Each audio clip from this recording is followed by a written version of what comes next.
Hey, what's going on guys? Cesar here, back again with another video. Today, I'm going to be showing you one of the most consistent decks around a variety of metas. It is this deck right here, Giant Double Minions. Of course, you got the Miners, got Triple Spell, so good against a lot of decks. Could be in tank decks with the Night Wish, which is a lot of DPS.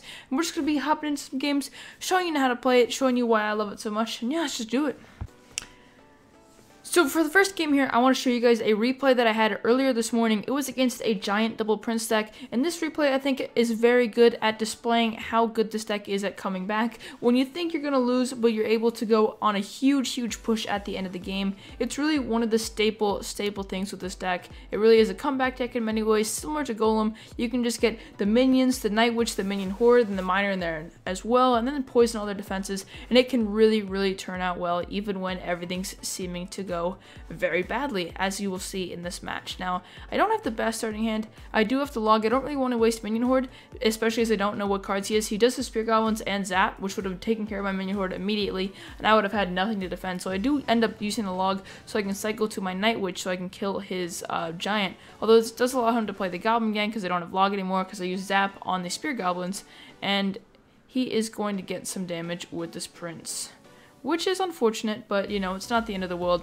It is only 2 minutes left in the game, and we're not like down a tower or anything. We're only down like 600-700 damage, so it's not really the end of the world. And our Mega Minion does get a hit, so you know, all isn't going too badly. As you guys can see as well, he is up 1 elixir, which is unfortunate for us. So we are at a bit of a deficit right now. We're just going to mirror him, play the Giant in the back. But now, guys, we do have the Night Witch in cycle. I'm going to play that immediately. That way it starts spawning bats behind the Giant ASAP to help with this counter push. And we don't have to use our log to cycle. Although we do here, actually, just because, I don't know, I didn't want the Prince to charge on my Giant and also hit the Night Witch. But maybe that log was a bit of a mistake. I should have logged the Spear Goblins as well. We're also going to save the first Goblin Gang, which I do later in the game. However, here, a bit of a mistake, and we have to use a lot of elixir on defense. We are down 1 elixir. We do give him around 200 damage with the Spear Goblins, but nothing too bad at all. Alright, so a little bit of a reset there. We're going to mirror him with the Giants in the back. Obviously, he's up 1 elixir, so he does play his before. But the same kind of pattern. This deck is very pattern-based. You want to get your Giant, and then you want to get the Night Witch right behind it.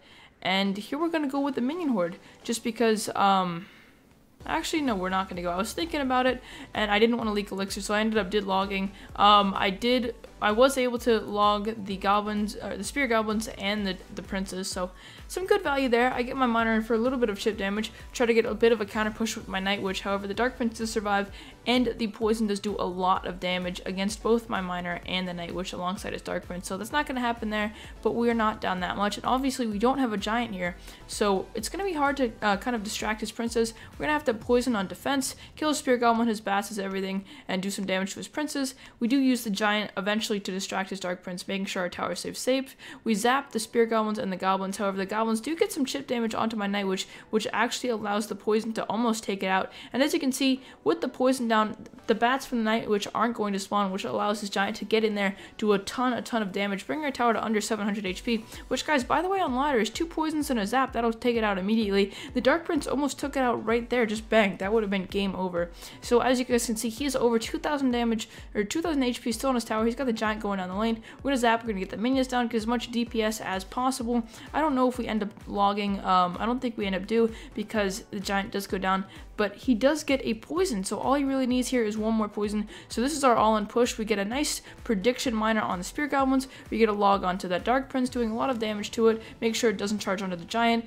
Here we have the Giant, we zap the bats there, and the Giant is actually going to end up taking the game there. As you guys can see, things were looking very bleak, but once you get that big counter push that you're looking for, you're going to be able to go all in and take the game, basically. Alright, so hopping in here, up against Legion. I do not know this player. I've never seen him before, so I really have no kind of pretenses as to what he could be playing. This deck struggles a lot against things like Graveyard, stuff like Triple Spell, like Giant Fireball Zap, or things like that.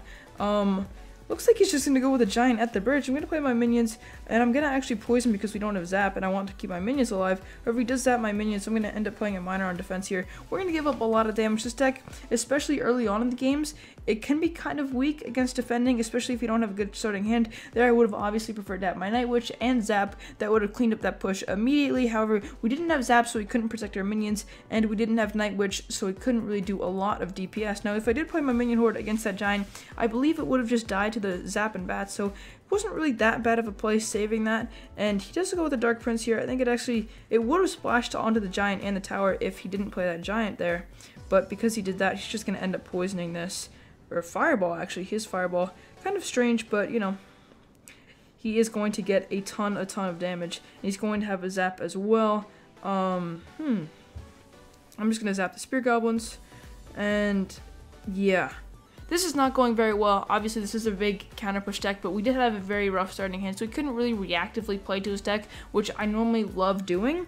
And he did a very strange play at the beginning, which 90% of the time would not work. It might just lose in the game immediately. However, obviously here, if he plays giant, that's just going to be a 7 elixir for me. I'm going to be able to basically completely ignore that push. Maybe play a Night Witch, so the bats spawn and the Night Witch can splash onto that alongside, and then follow up behind the giant once it reaches the king tower. However, yeah, things aren't looking too great here. It actually does look like the Night Witch is going to switch lanes, which is very unfortunate. So, yeah, I guess I'm just going to have to go minions and miner, especially if he uses that goblin gang. We are going to have to zap here. He's going to zap us. We're going to play a log on top of that. We are going to play our minion horde. Looks like we're actually doing some good damage in the left lane, so we're not completely out of this game yet. And he did just waste a fireball, so I'm thinking of going giant and minions, or no, I'll play my Night Witch, then I'll play my giant, and then I'll follow it up with the minions, because we can clump our troops now that he wasted his fireball, so we are going to get some good value there. We're going to zap onto that prince so it doesn't charge. We're going to mine onto the spear goblins. We are going to log just for some extra damage, I guess. I don't really know what I'm doing right now. I'm kind of going all in. It looks like we are actually going to be able to take that tower. So as you guys can see, this is a very comeback-oriented deck. Even when it looks like you're out of the game completely, there's just so much DPS opportunity, and it is really hard to defend against. He had to waste his fireball against that minion horde. He probably could have played that a little bit better against my minion horde. However, you know, in high-pressure scenarios, people often make mistakes, and that's how we were able to come back. So we're going to minion horde the bridge, giant in the middle, keep a lot of pressure, obviously attacking from many sides, so we can't fireball all of it. He's going to wait to actually fireball, which is a fairly good play. However, it's going to allow my giant to get in there, and my miner as well get some good damage. We're going to poison all of that, all the bats and spear goblins. Hopefully our Night Witch will connect to a tower, which it will. It'll get 2 hits there, so nothing bad at all. Not too shabby. He's going to Dark Prince here as well. I don't have my giant. Actually, no, he goes with the Spear Goblin Gang, which we are able to log. So a bit of a mistake from him in my perspective. So we're just going to giant minions and then miner the tower. Hopefully the miner will get in, get some good chip damage. He does play another prince, but the Night Witch and the Spear Goblins are able to clean up, and the giant is locking onto the tower, and that is actually going to be the game. We are able to come back there. That was a fun one. I always enjoy close games like that. So yeah, let's just hop into one more game. Hopefully we can get another one for you guys. Hopefully against a different type of deck. And yeah, let's just see how it goes. Alright, so we are going to play against a Chinese account. I have actually seen this account before. I believe the guy who owned all of these accounts, his name was Derek. He was one of the best players of the game, especially in early 2016. I believe he like finished first and second basically every season because he probably had the most high level account in the game when the game first came out. And also he was just a good quality player, so you know, I haven't really seen his name up on the leaderboard in a while. We're just going to start with a giant in the back. He's going to go with a prince. Looks like we could be playing the same deck all 3 games this video. Some good practice for me. Obviously, it's not the easiest matchup, but especially if he has poison, we can overwhelm him. Or especially if he has fireball, we can overwhelm him. If he has poison, it becomes a little bit harder sometimes. But we did actually have a good starting hand, and he didn't go aggressive. He's going to have to either poison or fireball this. We're going to zap onto the Spear Goblins. The Miner goes in perfect time and just tank everything. Tank the Night Witch, tank the minions. And looks like, you know, he's not willing to use his spells, which is going to cost him his tower, guys. I know a lot of pro players, including myself, we like to use troops on defense. That way we can have good counter pushes, but sometimes it's not an option. He uses double princes already. We were able to take care of that pretty easily with our DPS troops. So, you know, don't be afraid to use spells in defense. Obviously, if you can use troops and counter push with them, it's a lot better. But in some cases, it's not worth losing the tower. Now he's just gonna go giant and Prince of the Bridge. That's gonna be 10 elixir. He said good game, so I thought he gave up. So I'm kind of going for the 3 crown. I'm not really thinking he can defend. Maybe we can just give him a tower, be nice. Make sure to just log his Prince so it doesn't 3 crown me, because the Prince at max level will do about 1100 damage. I'm actually gonna let you guys see how much damage that does. Just kidding. We do get the 3 crown just before it makes it to the tower. So thank you guys very much for watching. Make sure you check out all my social media links. Make sure you subscribe if you enjoyed the video. Click the bell so you can actually see when I upload. Not many people actually know that that's a thing now with YouTube. But yeah, I really appreciate you guys watching the video. I will see you guys in the next one, hopefully a little bit sooner, a little bit less of a gap. But yeah, peace out.